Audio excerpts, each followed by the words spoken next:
This movie was so boring it made watching paint dry look interesting.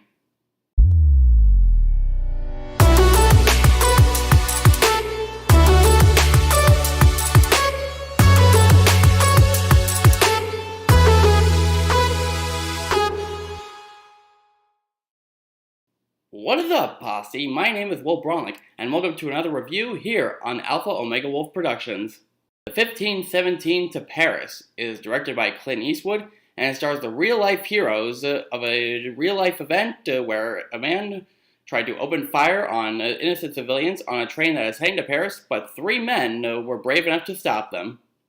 Clint Eastwood does a pretty good job at directing, and I'm curious to see what he does by bringing these real-life people into this movie. And you're curious as to know, does it work? Maybe it does. It does not. The story is easily one of the most dull, slow, and boring stories I have seen in a while. I have not seen writing this bad in a long time. It makes The Circle look good. And don't get me wrong, The Circle is still pretty bad, but compared to this, where practically nothing happens and the climax is really brief, that's actually saying something. They mostly use the scenes from like their childhood, when they meet and become friends, and when they go into service. And that's not entirely bad, but then they go on like vacations, they talk to people, and it never ends. It just, it's so horrible and bland, and I just fell asleep throughout almost the entire movie. The acting isn't even all that good either. Getting the real-life people to play to play themselves when they've had like next to no acting experience whatsoever, that's a pretty big leap of faith right there. And it backfires tremendously.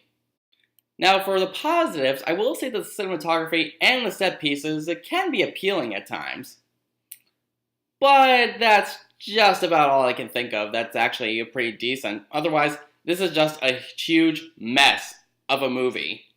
I highly advise that you do not watch this movie under any circumstances whatsoever. I will give the 1517 to Paris a D+. Guys, that just about does it for this review and the first day of Bad Movie Week. If you did enjoy this review, then be sure to give this video a big like and be sure to subscribe for more content. Tomorrow will be Winchester with Helen Mirren.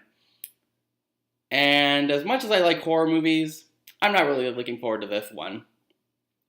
So, until next time, see you later, posse.